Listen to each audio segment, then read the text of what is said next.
Good morning, students. Standard 9th. Again, the second part of India events after 1960. Yesterday we saw that with the introduction of democracy in India, 1947 afterwards, the most priority that was given to the nation was one in the first decade of 50 was implementation of democratic set values, and second, total free and fair elections that were appreciated by the world all over. So these two things which India introduced slowly culminated into the nation as we view it today. Also yesterday we saw that because of the introduction to the mixed economy, many things which otherwise were not part and parcel of common man's life now started to be a part of common man's life. That was introduction of the railways, banking sector because of the nationalization of the banks, atomic energy reactors that were set up in India for creation of civil energy for the betterment of the civilians. Apart from that, yesterday we also saw that during Indira Gandhi's reign, Pokhran 1 was introduced to the world, showing India's capability of holding nuclear weapons. The first Prime Minister introduced the 5-year plan. At that time it was known as Planning Commission, today it is known as Niti Aayog. During Lal Bahadur Shastri's reign, though a short period, yet India won war against Pakistan, the Tashkent issue. After that, from 1977, the Indian political scenario started to have a change. Because of the strong leadership or aggressive leadership of Congress, Indira Gandhi's leadership proved to be either failure or mismanagement of power in some sectors, resulting into a verdict given by Allahabad Court in 1975 that was against the Prime Minister of India. This turmoil converted into introduction of emergency, and in 1977 we saw that all small parties at the regional level comes together to form a new national party named Janata Party. So under the leadership of Morarji Desai, Janata Party formed the first non-Congress government at the center.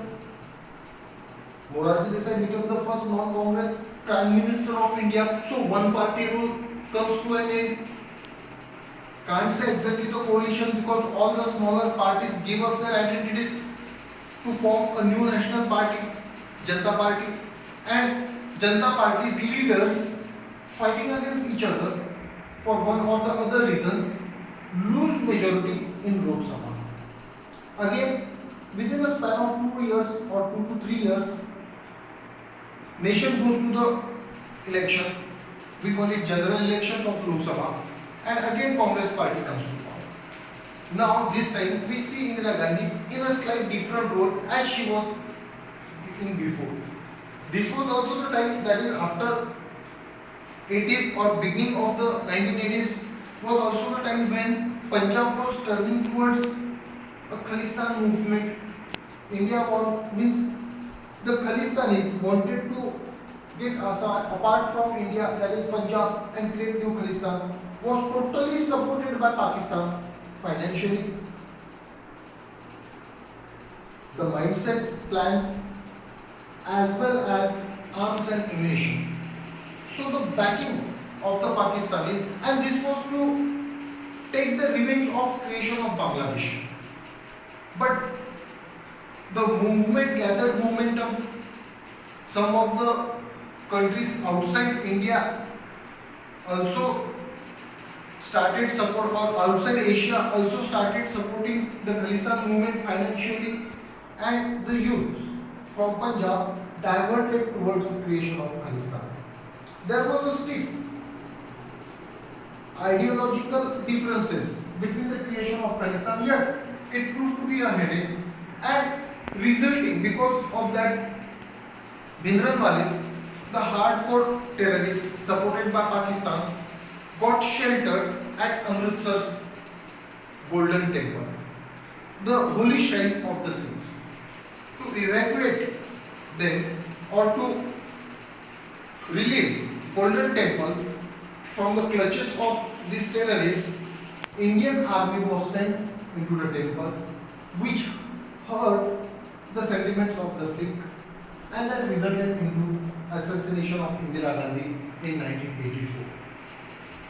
This was a time period which India saw a great or huge massacre against the Sikh, because that time the Indians hated the Sikh community of India only, but these stiff differences between the two saw that India was having, particularly in terms of Khalistan, the pro and cons.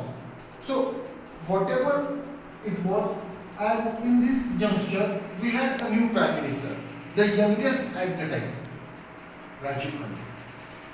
Rajiv Gandhi was not a hardcore politician.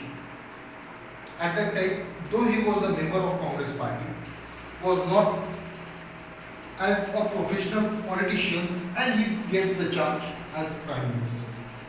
Naturally, that was also the time when new problems were arising from northeast, that is Assam particularly, United Liberation Front of Assam, then also in Sri Lanka, the LTTE, that is the liberation of Tamil Eelam in Sri Lanka, and at the same time having a huge majority in Lok Sabha, Rajiv Gandhi introduced some of the greatest assets, as we can call it today, in the parliament. These rules slowly, or these amendments slowly changed then India into today's India. Whatever the changes we view, some of them are as follows. After Rajiv Gandhi becoming the prime minister, one of the greatest achievement he had was, one, the Khalistan movement comes to an end, because KPS Gill, the police commissioner of Punjab, the then police commissioner of Punjab, was given whole political support, total political support to crush the militancy in Punjab, where he becomes totally successful. Second, northeast problems, that is the Assam Gana Parishad leader Praful Kumar Mohanty had table or chaired a table with Rajiv Gandhi for the solution of Assam. The Assam rebels at that time were also becoming a problem for India, and whatever that was, changed the tide in favor of India, and Assam became a full-fledged state of India, entering into Indian political scenario. After that, at the same time, Sri Lanka was facing the same problem as India was facing against Khalistan.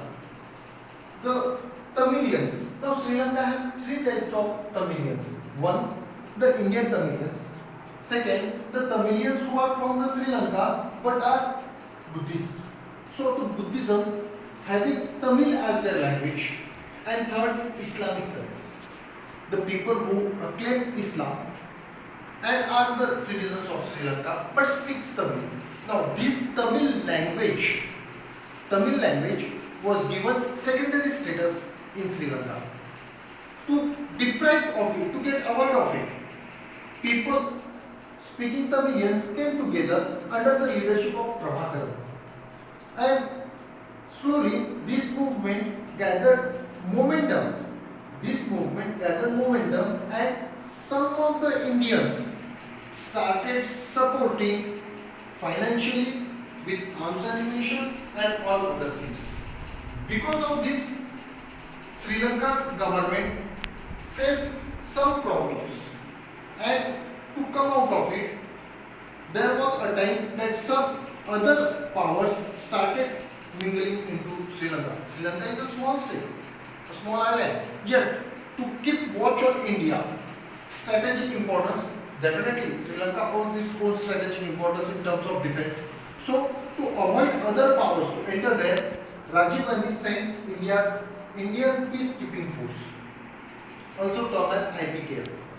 This Indian peacekeeping force fought against the Indians, that is Prabhakaran, Tamilians, and established to a great extent peace in Sri Lanka.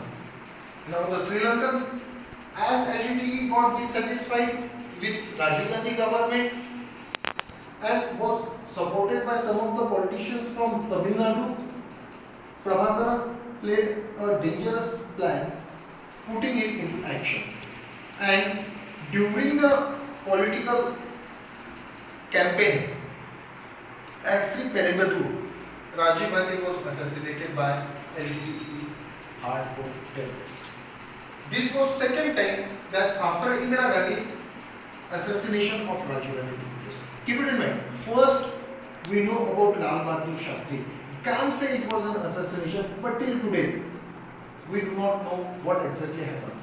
Second, assassination of Indira Gandhi.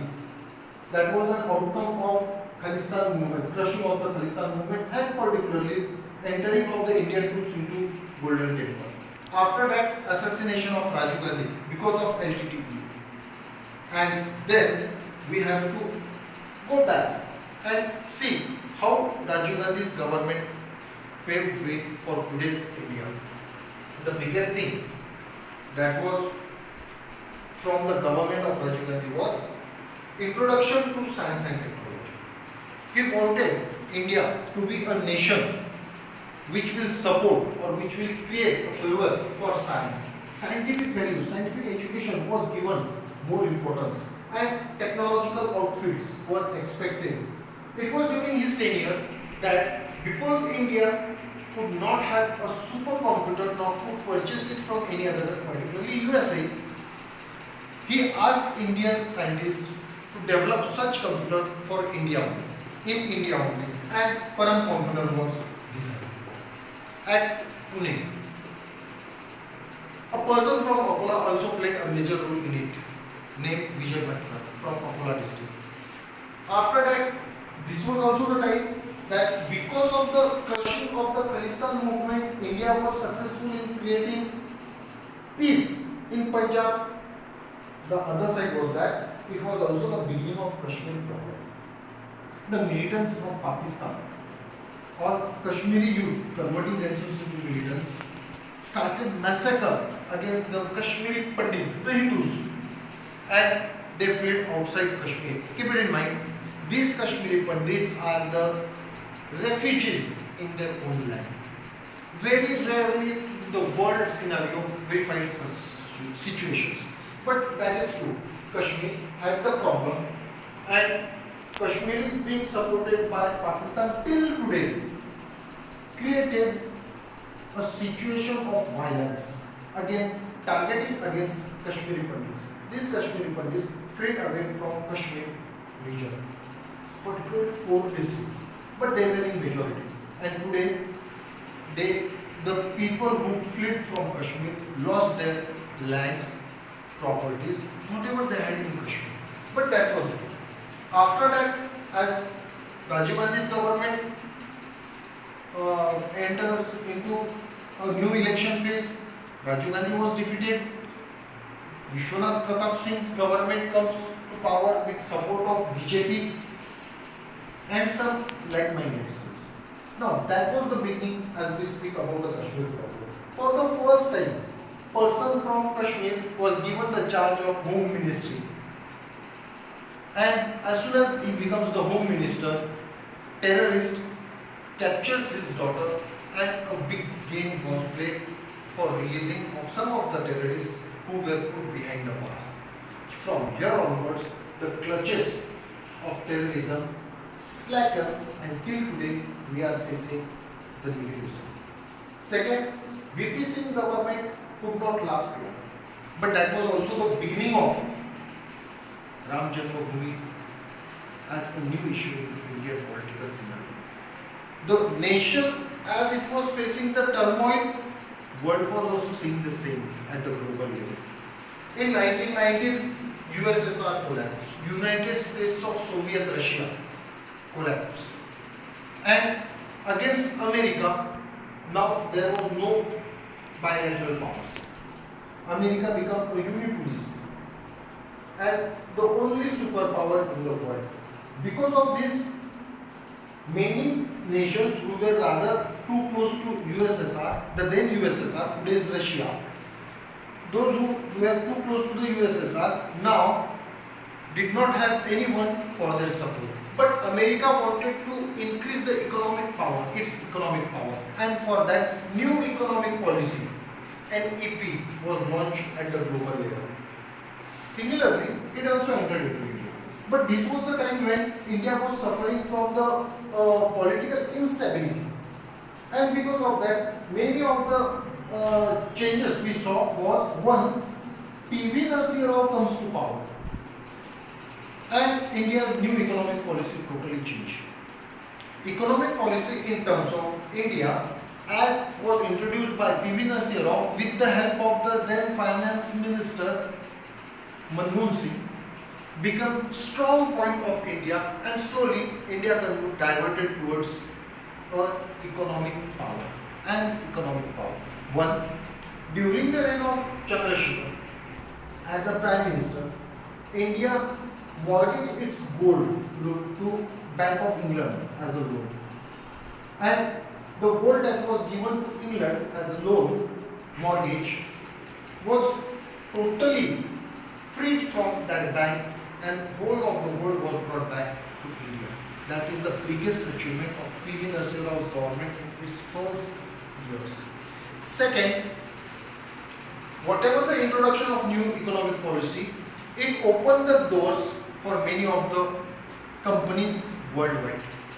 Foreign direct investment, as we call it, FDI, was introduced and companies started to full-fledged India.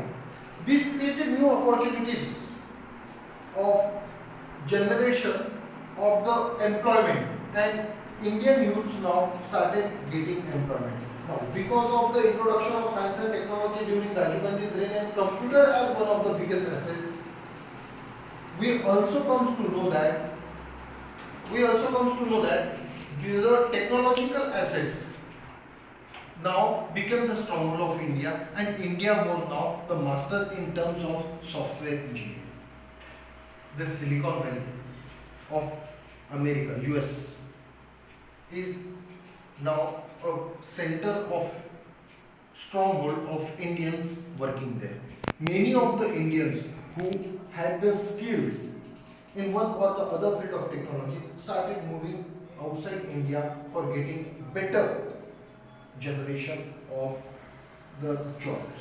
Now, all this also entered into the other side, that is, the economy as it was today also paved a way to the whole of the globe or the countries of the world, that as they were divided into USA and USSR group, what we studied about during the Cold War period, changing to now, instead of enemies, into rivals. So competition increased. This competition paved way to many of the countries, India as well as China and some other countries, that is Korea, Philippines, Vietnam, Japan and many others. They entered into a competition which created better technological assets. Mobiles were introduced slowly, and because of this, a new economic corridor for the world opened along with the Indian market. Because India is a big market, so the potential of the markets were known to the world and companies started flowing towards India. Now, this flooded economy in return created opportunities for employment, and India as a nation gathered momentum in economic prosperity. Apart from that, we also speak about that this was the same time that during VP Singh's government, Ram Janmabhoomi Rath Yatra was introduced by Lal Krishna Advani. It was gaining popularity, it was gaining support all over India. And because of that, BJP started to be a strong political party against Congress. So now there were two groups, one Congress and another BJP. Many parties supported Congress, some parties supported BJP, but there was also a third group which got its own importance whenever the Lok Sabha was not stable. But it paved a way for a long time, and particularly during 1996 to 1999, particularly during coalition government of 1996 to 1999, India saw many programs. One, the smallest time period government in the name of Atal Bihari Vajpayee, the importance of a single vote in parliament, that is during the no confidence motion. Apart from that, the economic crisis India suffered during the Iraq-Kuwait war, that was because of the capturing of the Kuwait by Iraq and America entering into it. So the oil crisis intensified and India was on the verge of total economic collapse. Also, after that, when during the Atal Bihari Vajpayee's reign, he was the Prime Minister for a long term, that is complete 5 years. One of the greatest achievement of Atal Bihari Vajpayee's government is Pokhran 2. In 1998, India conducted many nuclear tests. One among them was hydrogen test. And suddenly, economic sanctions were levied on India by America and some other countries. So, these culminations or this total juncture where there was no stability in political scenario as well as in other fields, India was moving ahead slowly. And at the same time, to overcome it, Kargil problem was created. Kargil is not a full-fledged war. Though we clearly mention Kargil as a war, Kargil was an issue where the terrorists captured the Kargil area, the Tiger Hill and some other areas of the Karakoram range, which India had to overtake it. But India could not cross the borders of India, and yet we call it a war. So Indians with great restrictions, Indian Army with great restrictions, Indian Army, Indian Air Force played a major role and got this Kargil again into the Indian territory. Now, while doing all these things, as it enters into 1999, after that, we see a 10 years time span of Congress again under the leadership of Manmohan Singh, UPA, United Progressive Alliance. Now, there are two alliances, National Democratic Alliance versus United Progressive Alliance. This was led by BJP or even today, and this by Congress. So during this reign, Manmohan Singh became the Prime Minister of India and ruled India for for 2 consecutive terms, that is 10 years. After that comes the reign of BJP, again full-fledged political party with the leadership of Narendra Modi.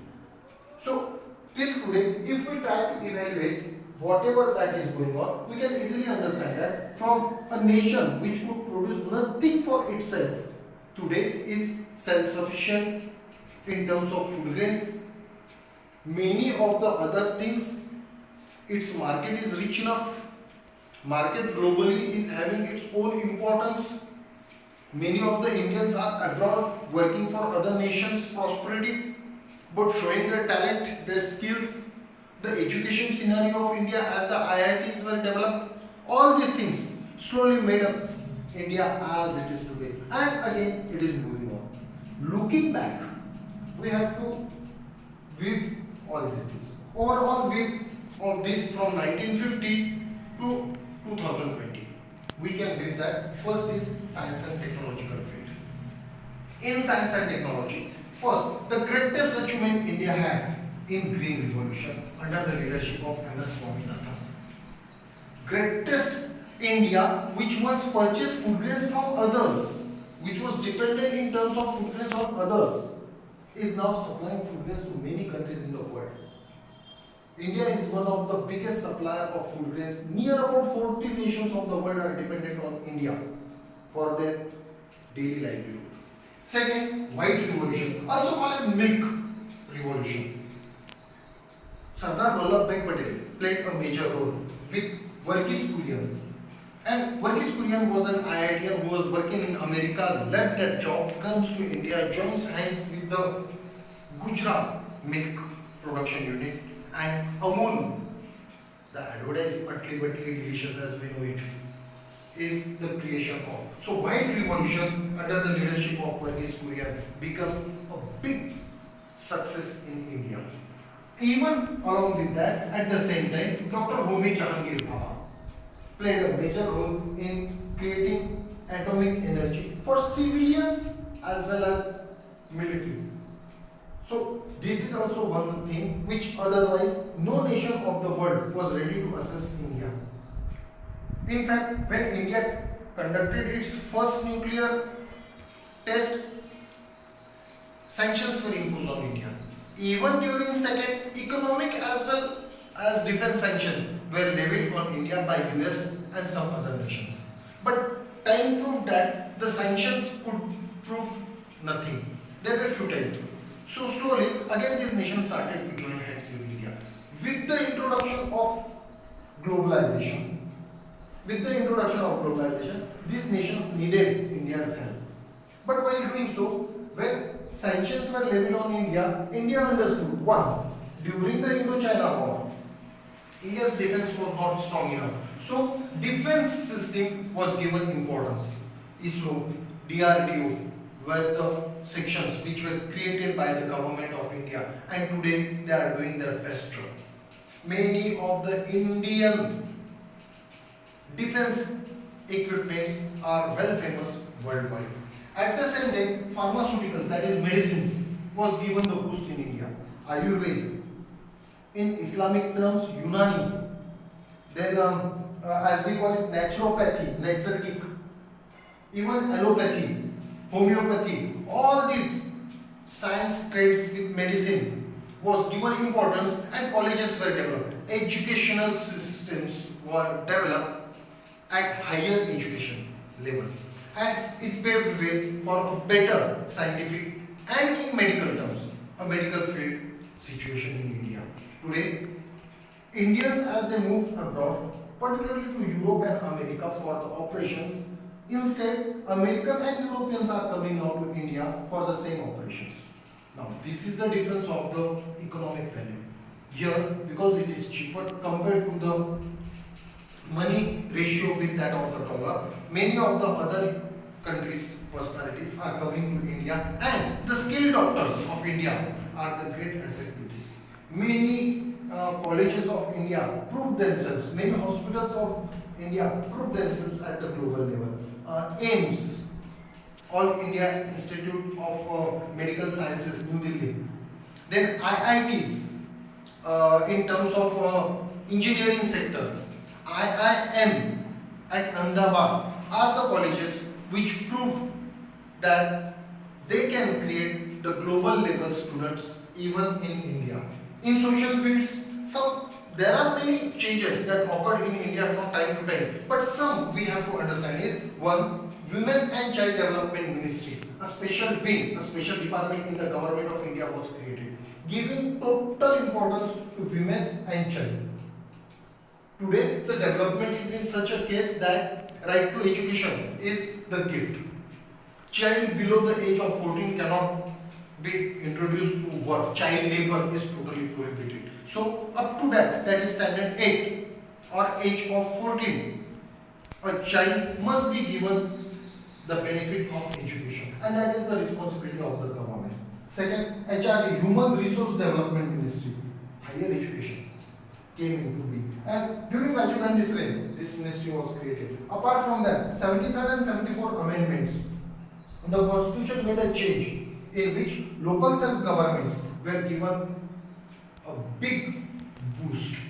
They were given the support by the central government so that they will. Now, who are the actually local self-government? The Jilla Parishad, the Panchayat Samiti, the Gram Panchayat, the block development officers as we call them. They are the people who actually at the lower level or at the ground level are working for India.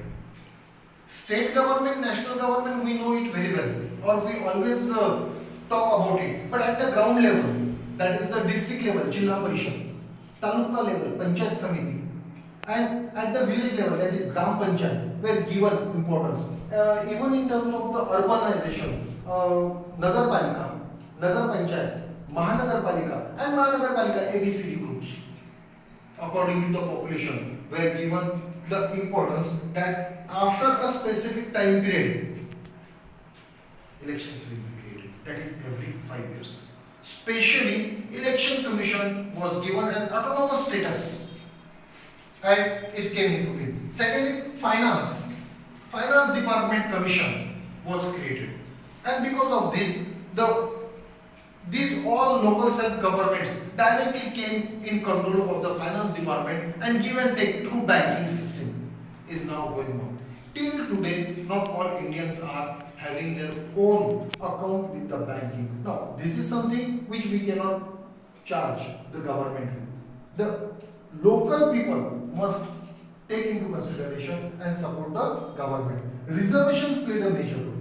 During VP Singh's government, Mandal Commission was introduced, and whatever the givings were was accepted during VP Singh's government. And reservations, as we see it today, proved or paved way for the economic and social development of the downtrodden sections. Prevention of the Atrocities Act. Many acts were introduced which otherwise created atrocities on the backward classes. A strong law was made which gave support to the government machineries to take strict legal actions. Otherwise, in the beginning, only the cases were introduced, FIRs were mentioned. After the registration of FIR, what happened? Many people never knew about it. But now it was mandatory because it directly comes under the control of the court. Then women's protection, many women's protection such as Dowry Act, Sati Act. Apart from that, giving equal status in the family, that is father's financial assets, husband's financial assets was provided. And one great result that India faced in social field was Shah Bano versus Muhammad Ahmad Khan. The court that was in terms of a marriage dispute between the two. The court supported Shah Bano in terms of alimony. But on large scale, there was a widespread anger in Islam or Muslim community, and government made a law in favor of the religion. Yeah, whatever it may be, but these are the scenarios. At the same time, Ram Janmabhoomi also as a social issue was up to date, and at the national level it was supported by the people. Then at the global level, India's non-alignment movement, yes, definitely was one of the biggest platform where India proved its leadership at the global level. More than 80 nations of the world during that time, that is up to 1980s, were the member of non-alignment, which never joined either the USSR or the USA, and had its own path. But after that, that is the introduction of economic policy, G20, that is a group of 20 strong nations, economically nations, India had its stand. With the changing time, with the changing scenario, with the prosperous or the developmental changes, the world view, India also faced many problems. And one among them was the problem with the World Bank, International Monetary Funds. So not only India, there were many other nations. And as European Union, many of the European countries comes together to create a free flow of the market. These nations also started coming. So BRICS is a bank which supports these 1, 2, 3, 4 and 5 nations only.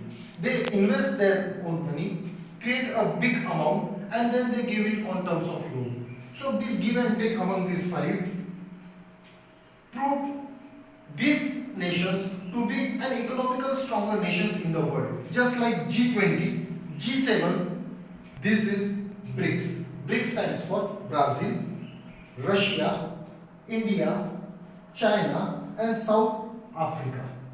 So these nations came together where a bank is being introduced, and this bank financially supports only these nations. Naturally, it is a great boost along with International Monetary Fund and World Bank. So these are the changes that we viewed in India events after 1960. With the introduction of various chapters, as we will proceed, we will come with in-depth information how India transformed itself into today's developing or near about to develop India. Thank you.